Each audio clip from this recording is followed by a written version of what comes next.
Dulu Rasul Shallallahu Alaihi Wasallam suatu kali sedang khutbah, tiba-tiba ketika khutbah ada sahabat yang membawa anaknya ke masjid, anak kecil 5 tahun ya. Dan ini anak perempuan di masjid salat Jumat Rasul khutbah, yang namanya anak lari. Ketika khutbah kemudian lihat anak kecil ini, Rasulullah SAW gemes itu, senang itu. Akhirnya saking senangnya Rasul turun dari mimbar. Anak itu diambil, dibopong, taruh di atas mimbar. Bayangkan, saking apanya? Saking cintanya lihat anak kecil ke masjid. Maka kita senang ketika lihat anak kecil ke masjid itu. Karena itu menjadi bagian pendidikan anak. Tapi biasanya anaknya itu pengen ke masjid, orang tuanya juga ke masjid. Nek pengen anaknya ke masjid, orang tuanya ke masjid, kadang anaknya bapak yang orang ke masjid kok, ya. Repot nih, pengen anaknya ngaji, bapak orang bisa ngaji, kan repot. Maka jangan segan-segan juga orang tua untuk, kalau memang belum bisa ngaji, untuk mengaji, baca Quran, ya, tahsin Quran. Jangan segan, jangan malu. Yang namanya menuntut ilmu itu tidak ada batas umur. Saya dulu di Al-Azhar, ketika ada syekh ngajar Al-Quran, di depan itu antri, nanti syekhnya itu, kiainya itu bawa gitik, antri. Yang antri itu ada yang anak umur 5 tahun, ada yang usia umur 15 tahun, ada yang 20 tahun, ada yang 40 tahun, ada yang 60 tahun ikut antri. Jadi yang umur 60 tahun pun tidak merasa malu, besok saya antri ngaji bareng anak-anak TPA, kalau salah digidik enggak ada rasa itu. Karena ngaji itu menjadi keharusan. Kalau kita ngerasa aku wis tua rasa ngaji, maka jangan segan-segan untuk ngaji. Alhamdulillah, lagi-lagi diterangkan banyak para kiai yang luar biasa, yang hebat-hebat. Kita bisa kemana saja, TPA juga di mana-mana. Ini satu hal yang patut kita syukuri, sehingga kita bisa mengajari anak-anak kita ngaji, meladani, menjadi teladan untuk anak-anak kita pergi ke masjid, pergi ke mushola. Jangan mushola saja yang megah, yang bagus, yang mewah, tetapi waktu sholat imamnya apa? Yang ada yaitu, yang komat yang itu, imamnya yaitu, makmumnya bangsa jin. Nona makmumin ini ada apa enggak? Kamu orang menang treteku. Jadi adanya kuwi, sing komatnya kuwi, sing imam kuwi, imam dewi, makmumin bangsa jin. Jangan sampai kita pengen masjid kita mewah, musola kita mewah, jamaahnya mewah, jamaahnya mewah, rame. Karena umat Islam itu maju karena masjid. Kalau orang lain, negara-negara lain itu maju karena yang dipikir duit. Umat Islam dulu, zaman Nabi, zaman sahabat, zaman tabi'in, zaman tabi'in, mereka maju karena masjid. Kok iso? Saya di Mesir, ya, itu di Al-Azhar, itu Al-Azhar itu ada TK, ada SD, SMP, SMA, kuliah, ada rumah sakit, punya pertanian yang sangat luas. Milik siapa? Milik masjid. Namanya Masjid Al-Azhar. Jadi masjid itu yang punya itu semuanya itu. Punya lahan pertanian sangat banyak, sehingga siapapun yang sekolah ke Al-Azhar dari TK sampai kuliah S3 gratis kabeh, gratis, nggak ada bayar sedikit pun. Dari mana pembiayaan untuk bayar karyawan, bayar guru? dari tanah pertanian yang itu milik masjid. Jadi masjidnya makmurnya luar biasa. Jadi kemajuan kita itu sumbernya masjid. Maka kita harus memperkenalkan masjid kepada masyarakat kita, kepada anak-anak kita, supaya masjidnya rame, musolane rame, apik rame menepok pokoknya. Ya, karena konon akhir zaman kita baru bisa melawan Yahudi kalau sholat subuhnya sudah seperti sholat Jumat. Kapan? Kapan? Ya, insya Allah. Dulu Sultan Fatih ini Sultan Turki Utsmani yang sangat terkenal. Sultan Fatih ini punya seorang kiai. Jadi ketika masih kecil oleh bapaknya itu agak nakal, maka dikasihkan ke kiai. Ini anak saya tolong didik. Bocah bingung. Akhirnya dididik keras sama kiainya. Iya kalau didik pakai gitik, nakal ceplok. Anaknya ini anak presiden ini, anak khalifah digiti, digebukin sama kiainya. Pulang dia ke lapor ke orang tuanya apa? Presiden. Lapor orang tuanya sekalian sama orang tuanya itu digiti sekalian, dimarahin sekalian. Apa jawab orang tua? Saya ini menyekolahkan kamu, saya taruh di kiai supaya kamu tuh jadi anak soleh. Kalau kiaimu itu sampai giti kamu, berarti kamu mesti nakal. Berarti nakal ini.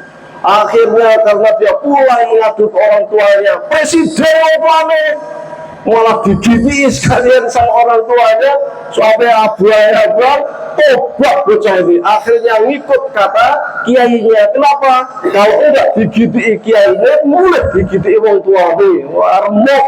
Makanya akhirnya jadi anak yang soleh. Umur 22 tahun orang tuanya meninggal, diangkat dia menjadi khalifah, menjadi presiden. Umurnya berapa? 22 tahun. Dan dia ini selalu bersanding bersama kiainya. Kemana-mana kalau ada persoalan negara, tekon kiainya. Luar biasa. Sampai suatu kali Sultan Fatih itu mengatakan begini, kita harus lumpuhkan kerajaan Romawi. Romawi itu kok zaman sekarang Amerika. Harus kita hancurkan Romawi. Tapi dia caranya, dia kemudian tanya sama kiainya mengatakan yang namanya perang, wa itulah mastaqtum, harus siapkan segala sesuatu, senjata apa siapkan. Maka dipersiapkan semuanya buat meriam. Yang kalau zaman dulu, kalau perang zaman Belanda kan pakai disumet war.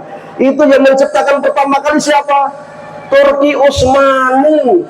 Zaman siapa? Sultan Fatih. Dibuat mulai besarnya minta ampun. Akhirnya siap perang, dibawa ke Romawi sana. Ternyata di Romawi harus melewati laut. Lewat laut ternyata di sebelah sana, laut seberang sana sudah dihadang sama pasukan Romawi Angol. Maka satu-satunya cara yang namanya meriam ini taruh di kapal, tapi kapalnya caranya tidak lewat jalan yang biasa. Tapi nggak ada jalan biasa, jalan hanya itu. Mau nggak mau harus lewat situ. Kalau lewat situ sana musuh bahaya. Ada satu jalan lagi yang menurut kita agak mustahil. Apa itu? Bukit. Kapalnya ditarik atas bukit. Bukit lewat mudun, itu sudah lakukan jalan pintas, langsung sampai ke darat, langsung sampai ke tempat kelemahannya bentengnya tentara Romawi. Bisa ternyata untuk pertama kali saya jadi kapal kok naik gunung digeret. Itu Sultan Fatih umur 22 tahun, dan ternyata dengan strategi yang luar biasa bisa menang. Tapi untuk menang pun harus minta doa sama kiainya. Waktu sudah tinggal penyerangan, Sultan Fatih tinggal ngasih komando serang, tapi Sultan Fatih nggak ngasih komando. Pasukannya bingung, ini kan kesempatan ini harus sekarang, jangan sampai terlambat. Kalau terlambat ketahuan kalah kita. Pasukannya sudah bingung. Sultan Fatih belum kasih komando. Ternyata Sultan Fatih juga bingung. Ini kiai kuning di. Kok kiai kuning tekor ini piye? Ternyata Sultan Fatih bingung, nunggu komando dari kiainya. Karena nggak sabar, akhirnya Sultan Fatih langsung ke tempat tenda kiainya. Ternyata dijaga di situ, ada penjaga yang mengatakan kiai sedang bermunajat, tidak boleh diganggu. Akhirnya menunggu di depan. Setelah menunggu di depan baru diperkenalkan masuklah. Ternyata sang kiainya sedang berdoa, bermunajat. Setelah itu mengizinkan ke Sultan Fatih untuk mulai menyerang kerajaan Romawi. Berhasil. Akhirnya Romawi yang negara yang luar biasa kuat runtuh di tangan Sultan Fatih yang umur 22 tahun. Sultan Fatih ini satu kali pergi ke masjid. Sultan Fatih lihat anak-anak main-main pelayan di masjid, raminya minta ampun. Wah, zaman saya bal-balat di masjid. Maka Sultan Fatih waktu itu senyum. Maka salah seorang yang berada di samping Sultan Fatih bertanya, wahai Sultan, kok Anda tersenyum, ada apa? Dijawab sama Sultan Fatih, saya senang. Mengapa senang? Karena saya masih melihat anak-anak kecil ramai bermain di masjid. Karena mereka itulah generasi kita kelak. Kalau masjid sudah sepi dari anak kecil, itu alamat kita akan mundur, kita akan kalah. Maka biasakan anak kecil ini dibawa, dikenalkan dengan masjid. Jemaah sekalian yang kami hormati, mudah-mudahan Ananda Arzaka Kausa Roska Abdullah ya, menjadi anak yang soleh. Kita sama-sama berdoa kepada Allah Subhanahu wa taala supaya Ananda Arzaka Kausa Roska Abdullah ini bisa selalu menjadi qurratu a'yun, hiasan bagi orang tuanya. Mudah-mudahan bisa mengangkat derajat kedua orang tuanya di dunianya dan juga di akhiratnya. Allahumma sholli ala sayyidina Muhammadin fil awwalin. Allahumma sholli ala sayyidina Muhammadin fil akhirin. Allahumma sholli ala sayyidina Muhammadin fil mala'il a'la ila yaumiddin.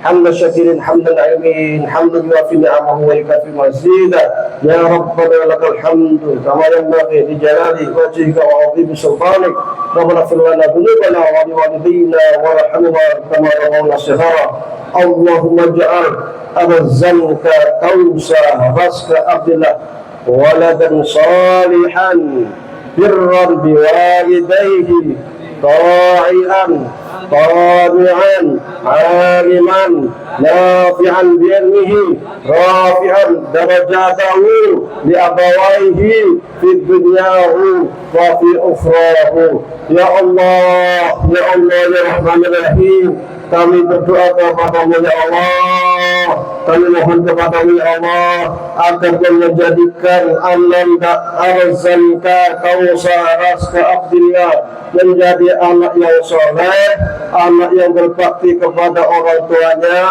anak yang taat kepada agamanya, anak yang bisa menjunjung tinggi derajat orang tuanya di dunia dan di akhiratnya, anak yang bermanfaat bagi dirinya, bagi keluarganya, bagi masyarakatnya, dimudahkan di dalam kelak menggapai cita-citanya. Ya Allah, kami berdoa kepadamu untuk Ananda, mudah-mudahan diberikan kesehatan, keselamatan dunianya, akhiratnya. Ya Allah, kami berdoa kepadamu, memohon kepadamu ya Allah, supaya orang tuanya diberikan kesabaran dalam mendidik Ananda, diberikan ketakwaan, diberikan contoh teladan yang baik ya Allah. Ya Allah, kami berdoa kepadamu ya Allah agar orang tuanya dimudahkan di dalam menggapai mencari rezekinya, dimudahkan urusannya ya Allah. Ya Allah ya Rahman ya Rahim, kami berdoa kepada-Mu ya Allah supaya semua kita yang hadir di sini diampuni dosa-dosa kita, dirahmati kita, diangkat derajat kita, dimudahkan urusan kita, rezeki kita yang masih jauh mudah-mudahan segera didekatkan, yang masih di langit mudah-mudahan segera diturunkan, yang masih di bumi mudah-mudahan segera dikeluarkan menjadi rezeki yang melimpah, yang barokah, yang dapat menuntun kita menuju Makkah dan Madinah. Ya Allah ya Rahman ya Rahim, jadikan keluarga kami keluarga sakinah, mawaddah, warahmah. Ya Allah ya Rahman ya Rahim, mudahkan kami di dalam hidup kami ya Allah, kabulkan semua hajat baik kami ya Allah. Ya Allah ya Rahman ya Rahim, ketika kami menghadapmu ya Allah, jadikan kami secara husnul khatimah dengan akhir kalam la ilaha illallah, la ilaha illallah, la ilaha illallah. Ya Allah ya Rahman ya Rahim, kelak ketika kami menghadapmu ya Allah di kuburan kami, luaskan kuburan kami, mudahkan kami ya Allah ketika menghadapi malaikatmu kelak, mudahkan kami ketika kami di dalam hisabmu, di dalam siratmu ya Allah, di dalam lisanmu ya Allah. Ya Allah ya Rahman ya Rahim, selamatkan kami dari fitnah kubur, selamatkan kami dari fitnah api neraka ya Allah, mudahkan kami ketika menyeberangi siratmu ya Allah.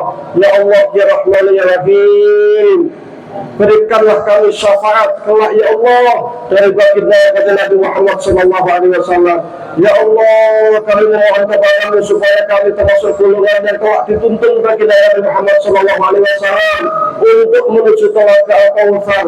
Karena sesiapa yang minum seteguk air dari telaga Al-Kautsar, niscaya takkan pernah merasa haus untuk selama-lamanya. Ya Allah, bangunkanlah kami istana Mekah di surga ya Allah, untuk kami ya Allah, untuk orang tua kami ya Allah, untuk anak-anak kami ya Allah, untuk keluarga kami semuanya ya Allah, biar beramin. Rabbana atina fid dunya hasanah wa fil akhirati hasanah wa qina adzabannar. Wa sallallahu ala sayyidina Muhammadin wa ala alihi wa sahbihi wa baraka sallam. Subhana rabbika rabbil izzati amma yasifun wa salamun ala mursalin walhamdulillahi rabbil alamin. Aqulu qali hadza wa astaghfirullaha li wa lakum. Assalamualaikum warahmatullahi wabarakatuh.